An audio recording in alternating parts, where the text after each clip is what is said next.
Hey guys, welcome to my channel. So in this video, I'm going to tell you about Darakaraka and 7th Lord in the Nakshatra of Revati, okay? So finally we are ending this series and this is the last video of this series, okay? Thank you so much for supporting me in this series and you all love this series a lot. Thank you so much for that. And we will start next series, so please comment what series you want me to start. I was thinking like if I start some series related to Navamsha chart, so that would be great. Like Ascendant series is already going on, some other series, but I also have the series of Darakaraka planet through houses in the D1 and D9, so we'll start that also. Okay, so without wasting time, let's start this video. But before we get started, please subscribe my channel. Follow me on Instagram if you want to take my personal consultation, so please check the link below. Okay, so let's start this video. So this is the last nakshatra, okay? Uttar Bhadrapada is about death.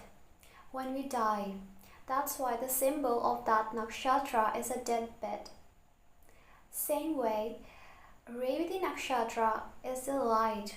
You know, when a person dies, there is a white light that falls upon that person to take the soul away to the spirit world, the world of souls.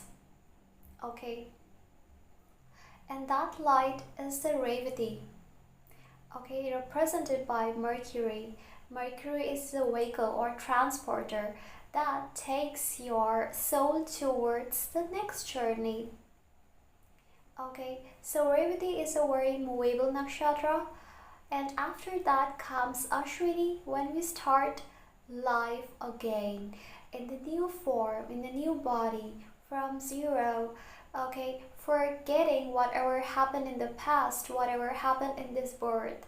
We are going to forget this birth as well, and we will go to the next birth, and it will like we never lived this life, we never had this life. So this situation is gonna occur with everyone out there. Okay, so the symbol of this nakshatra is a pair of fish. Okay, two fishes, they are going in a different direction.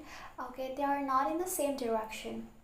So if you have Darakaraka here, basically you will always be confused, like you should be in a relationship or not, you should be with a particular person or not, is he good for you? So that kind of confusion is gonna be there, and sometimes there will be two choices, like you will have to choose between two partners. So there is gonna be a dilemma, like you will have to choose one from two partners. So you can also face two relationships and you'll be confused. We should go in this direction, choose this partner, or choose that partner. So this kind of confusion is gonna be there in your mind. Okay, and not only this, your spouse will also be the one who will be confused always, like I should do this one or I should do that one, because the planet that rules this nakshatra is Mercury, and Mercury is very confused, like I should do this or I should do that. Okay, because Mercury wants to do everything. Okay, Mercury doesn't like to leave anything, want to do everything. I am a Mercurian person, so I know how it feels to just leave even one thing. Like I want to have everything, want to taste everything, and they get bored easily. So your spouse is gonna get bored easily. Now the deity of this nakshatra is Pushyan, which is one of the solar gods, one of the 12 Adityas. Okay, now the work of Adityas is to provide light to the world, okay, and to help people to live.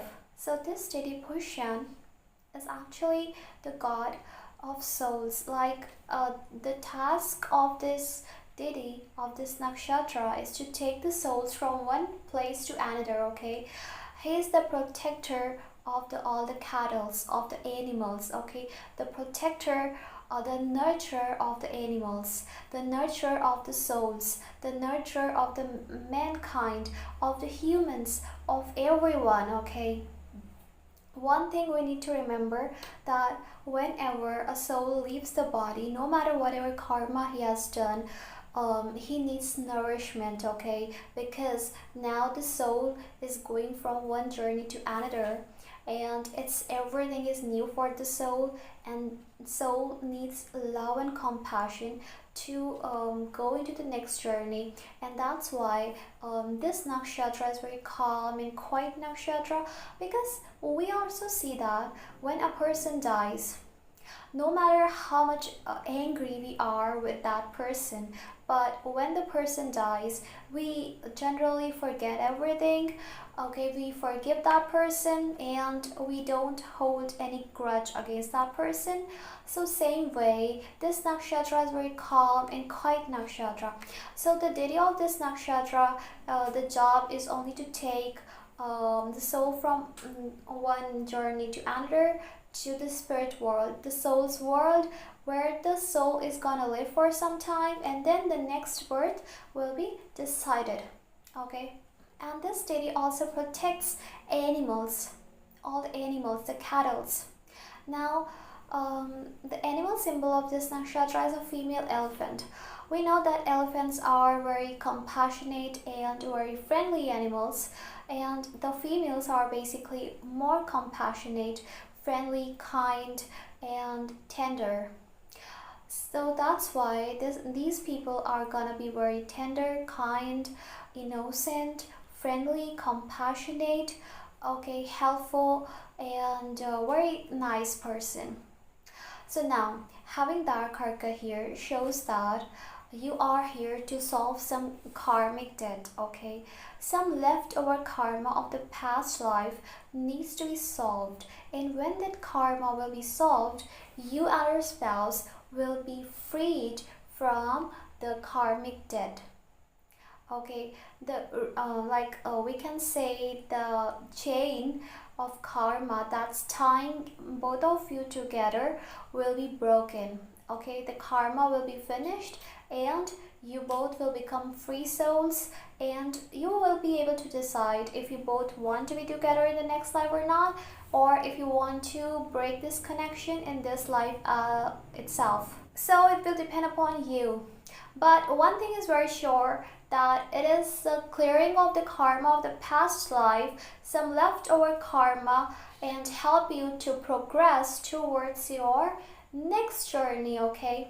When Darakaraka is here, the person is able to understand the true meaning of love and relationships, okay? The person is able to understand that true love happens from heart and soul, not from any bondage of this world, okay?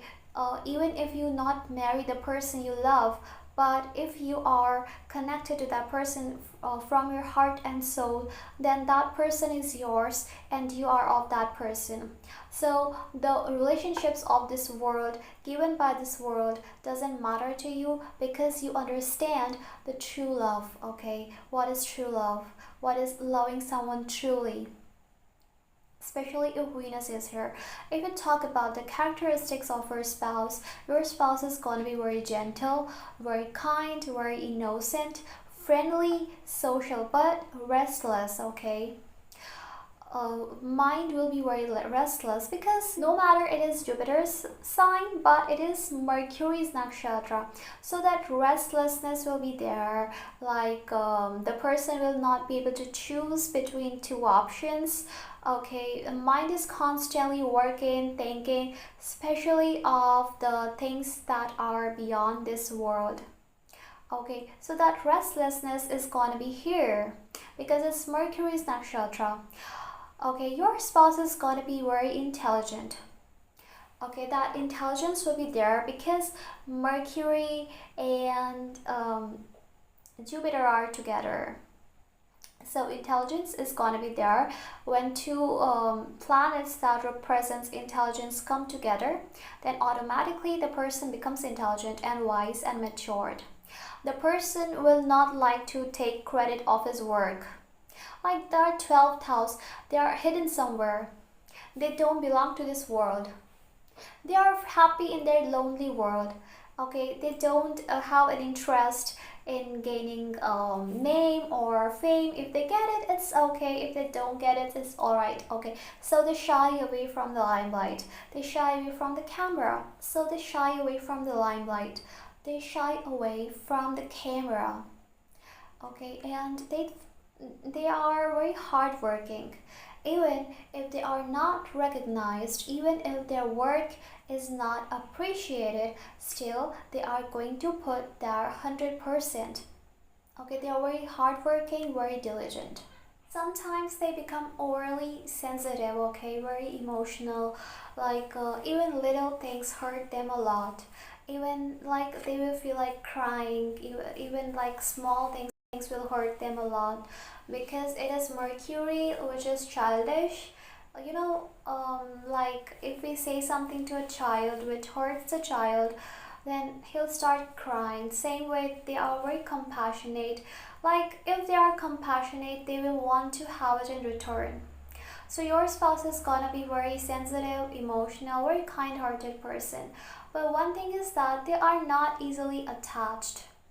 Okay, because this is the nakshatra of leaving the world. So they are very compassionate, very emotional and loyal person, but they are not attached easily. They are in their lonely world, somewhere in the world of their own, like imaginative world. So they are living in that imaginative world all the time. But it will give you a good married life.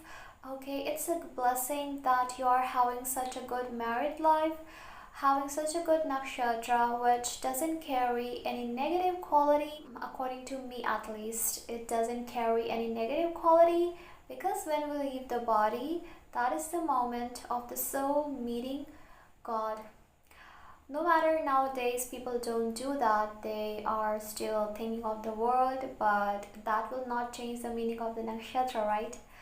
So that is the moment when the soul is going back to the God, when the soul is going back to its home. It's a time of celebration. So that's why I believe this nakshatra is the most positive nakshatra without having any negative quality within it. If, unless and until it is not afflicted in your chart. So your spouse will come in your life to help you to become spiritual, to realize the meaning of life. Many things are gonna change in your life, and chances are there that you may meet someone from other country, foreign lands, different cultures, someone from very far away, and like you will have to travel, like crossing the oceans, like something like that. So your spouse is gonna be from a distant land. Your spouse is also gonna be a very good counselor, very good guide, will be able to guide people very easily. Okay, so they can be a very good counselor, guide, public servant, public officer, who are always loyal and never cheat. Basically, they're not gonna cheat ever. Now if we talk about the planets here, so sun if comes here, so basically now sun is a king, and now it's a time when the king is realizing that having a kingdom or having the power is nothing. Okay, here the person doesn't desire power. Here the person only wants to serve people, and it also makes the person highly intelligent. Like sun mercury makes the person intelligent, Jupiter is also coming into play, so it's going to make the person highly intelligent. Okay, they will have the desire that their work should be recognized, but because sun is coming the 12th sign, and they won't be able to do that because of their shy nature, and like they will be very shy type of personality. So this is the thing. However, in relationship they are going to be authoritative, dominating, because naturally it is sun.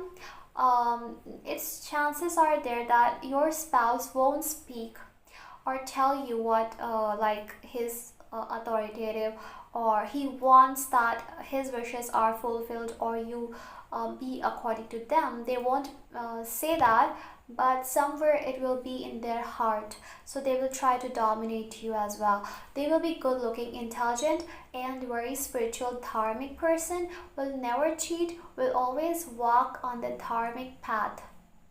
Okay, So this and will be good looking, will have the charm on their face. Now if it's moon, so moon can make the native highly creative.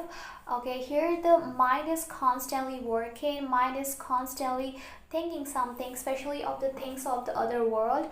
It also makes the native highly emotional. They get hurt easily, emotionally they get hurt, and they get bored easily also. So always in the relationship, even you need to have that spark in the relationship, that romance. Otherwise the relationship, you'll feel like it's very boring, so you won't feel like being in the relationship. So you need that charm in the relationship. Otherwise they're going to be very emotional, good looking, and very charming personality. Now if it's Venus, so Venus here makes the native realize the true worth of relationship, true worth of love. Now we're going to realize that relationship is not about dating or exchanging gifts. It is about true love. True love never sees your age or your features or your looks or from where do you come from. True love just sees who you are, connected from soul. So this thing, Venus is gonna realize the true love. Okay, Venus is exalted here and really good, and these people can be really good artists, can be really good in that art, media, music, beauty. Okay, very good looking and charming and youthful as well. Now if Mercury is here, so Mercury is debilitated. However, it's good in this nakshatra because it's Mercury's own nakshatra, so it makes a native very creative. Okay, they have that creative ability and intelligence. They are very intelligent. They are wise people. No matter, one thing I would like to say that the cleverness of Mercury will not be seen here. Okay, but one thing that is seen here is that wisdom and maturity of Mercury. And they can also become a very good writer. They would love to write or read and very creative. Okay, but that cleverness that the person should have will not be there. Okay, however, they will be very youthful, very communicative, social, and they may talk to themselves when they are lonely. They will love talking to themselves. Okay, now Mars is here. So here Mars is confused because now it's in the zone of Pisces, which is like not a sign of Mars, and Mars is a soldier. Now just imagine a soldier is coming to the spiritual place. So what soldier is gonna do? So here actually your spouse will be a person who would not be able to express his anger, or it will be a person who is actually not able to do something new. Okay, like there are some people who will be thinking that I will do it but they never do. So that kind of thing will be there, that kind of like hesitation will be there in your spouse while starting something new or doing something new. That thing like passion will be lacking. Okay, they will be more towards spirituality, and as it's the enemy nakshatra, so some kind of frustration and all anger issues will be there in your spouse. However, but it is Mars, so Mars qualities like dominating and aggressiveness, like all that things will be there. But as it's in the zone of Jupiter, all these things will be controlled. Okay, now if Jupiter is here, so basically Jupiter is a good here. It makes the native really wise, mature, kind, innocent. Like they will be very much into charity and love to help people a lot, very spiritual, and you'll get a spouse who's really spiritual. Okay, someone who can help you to go towards spirituality, to learn a lot. Okay, you can also travel abroad after marriage. So basically Jupiter gives you a very wise, matured spouse who is able to understand you. Okay, who is able to be with you, who is loyal and trustworthy and will follow you whatever you will say. Okay, will be religious and spiritual. So it is like good having Jupiter as your Darakaraka in Pisces. Can also take you to foreign lands. So it's a good spouse, especially for females, having a husband like that who would follow them whatever they say. So it's good. Now, if basically Saturn is here, so Saturn actually gives fear of water. Okay, your spouse may be very fearful or having the phobia with like waters or going near any water body or like oceans, sea, and like that.